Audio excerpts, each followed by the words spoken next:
December ஜனவரியில் திரு எடப்பாடி பழனிசாமி அவர்கள் இவர்களோட இணைப்புக்கு ஒப்புக்கொள்வார்.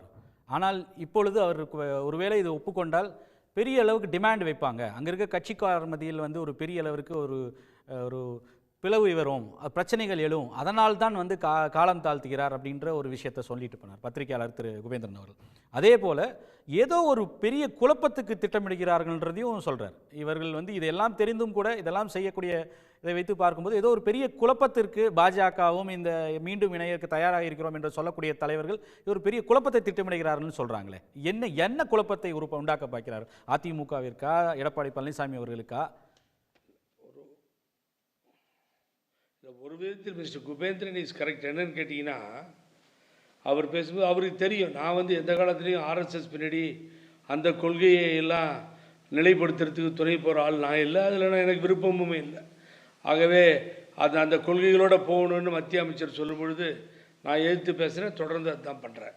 ஆனால் ஒன்றை உறுதியாக சொல்கிறேன், தயவுசெய்து எந்த குழப்பமும் வேண்டாம். எந்த காலகட்டத்திலையும் அது நல்லதோ கெட்டதோ மிஸ்டர் கே செங்கோட்டையனன் ஒரு மூத்த லீடர், 9 முறை வெற்றி பெற்றவர், தொகுதியில் அம்மாவுக்கு வழித்தடங்களை அமைத்து கொடுத்து அழகு பார்த்தவர்.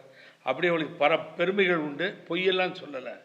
அவர் பார்த்தார் என்பது உண்மையான ஒன்று, உறுதியான ஒன்று. அதில் மாற்றமே சந்தேகமே வேண்டாம்.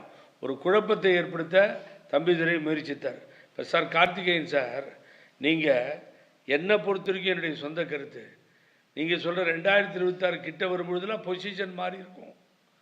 இவர் இந்த கட்சிக்கு தலைமை பதவியில் நீடிப்பாரெல்லாம் சொல்ல முடியாது. நான் பல தடவை சொல்லிட்டேன், ஆதாரத்தோடு சொல்லிட்டேன். As per the supreme court direction civil case is pending. Civil case முடிஞ்சாதான் இதை முடிவு செய்ய முடியும்னு சொல்லி சுப்ரீம் கோர்ட் சொல்லியிருக்கு. அதை அஃபிடவிட்டை ஃபைல் பண்ணிவிட்டு கோர்ட்டில் தப்பாக பண்ணிட்டேன் அப்படின்னு இணை ஒருங்கிணைப்பாளராக இவர் மாற்றினாரா? வழக்கெல்லாம் முடியறதுக்கு இன்னும் பல காலம் இருக்கு சார். வழக்கெல்லாம் முடிய இன்னும் பல காலம் ஆகும். இதற்கிடையில் அவர் நீங்க ஆர்எஸ்எஸ் ஏற்க மாட்டேன் நீங்க சொல்றீங்க.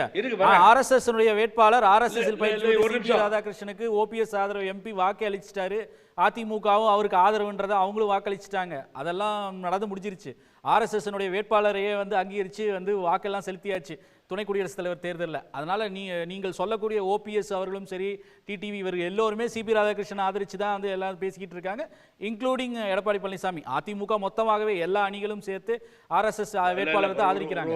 நீங்க சொல்றது போல வழக்கெல்லாம் வர்றதுக்கு இன்னும் நிறைய காலம் இருக்கு சார். இல்ல அவர் சொல்லக்கூடியது ஏதோ ஒரு குழப்பத்தை திட்டமிடுகிறார். திரு ஓபிஎஸ், சசிகலா, டிடிவி தினகரன் இவர்கள் செங்கோட்டையன் எல்லோரும் பாஜகவோடு சேர்ந்து குழப்பன்றாங்களே. என்ன குழப்பத்தை செய்ய பாக்குறீங்க? கார்த்திகேயன் இல்லை, கார்த்திகை 100 வருஷம் ஆகட்டும் வழக்கு முடியறதுக்கு.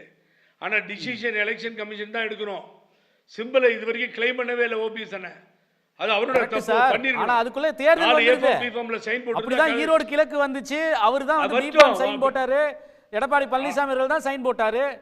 ரெட்டலையில கடைசியா அவங்க தான் எடப்பாடி பழனிசாமி அவர்களுடைய அணி தான் நிக்குது சார். ஈரோடு கிழக்கு தேர்தலில் பின்னாடி ரெட்டை இலையை யூஸ் பண்ணக்கூடாதுன்றது தான் உச்சநீதிமன்றத்தினுடைய உத்தரவு. இதை இன்ஃப்ளூயன்ஸாக எடுத்துக்காதீங்கன்னு. அப்புறம் தான் பின்னாடி வாங்கி வச்ச தேர்தலே நிக்கலையே.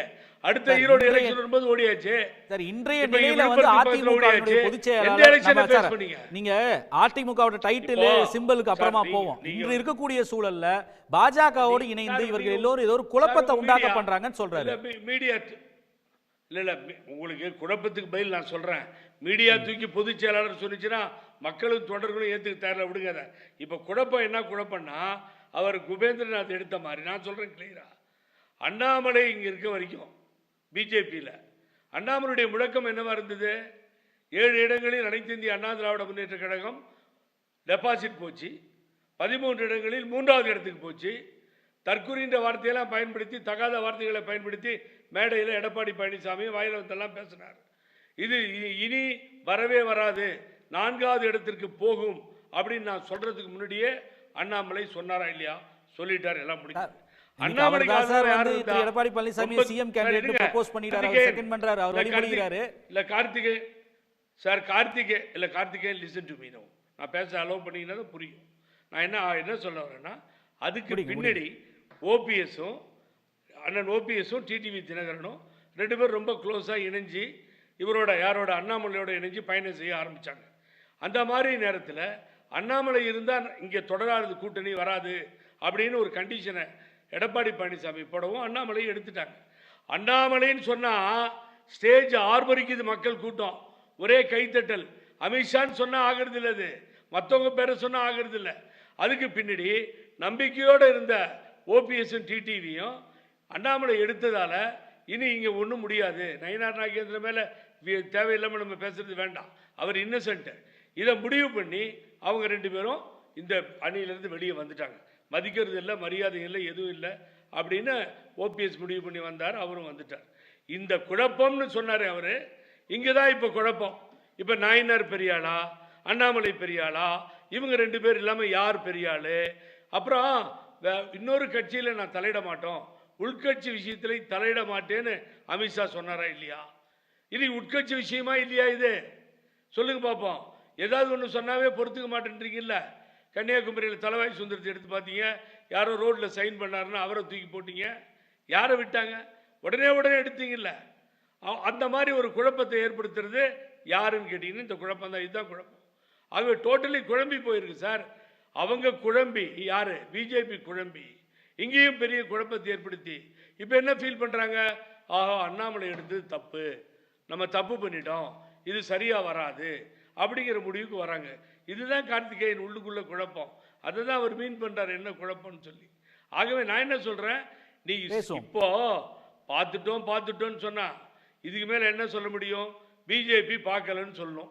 பிஜேபி ஸ்போக்ஸ் பர்சன் யாராவது அவர் போய் சொல்கிறாருங்கன்னு சொல்லணும். தம்பிதுரை மழுப்புறாருன்னு தெரிஞ்சு போச்சு, பார்த்தது உறுதியாகி விட்டது. இனி நீங்கள் யாரோ பேசும்போது சொன்னீங்க நாளைக்கு என்ன பண்ணுறாருன்னு பாருங்கள், 2 நாளில் என்ன பண்ணுவார் பழனிசாமின்னு பாருங்கன்னாரு.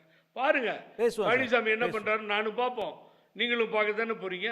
பாருங்க என்ன பண்ண போகிறாருன்னு. ஏன்னா உள்கட்சி விஷயத்தில் தலையை விட்டார் அமித்ஷா. அவரே டிக்ளேர் பண்ணார் அன்னைக்கு கூட்டணின்னு. அதிமுக தலைவர்னு சொன்னார், முதல்வர்னு சொல்ல. தலைவராக இருக்கிறவர் முதல்வராக இருக்கணும்லாம் எங்கேயும் சட்டம் கிடையாது. உடனுக்குடன் செய்திகளை தெரிந்து கொள்ள சன் நியூஸ் பெல் ஐகானை கிளிக் பண்ணுங்க.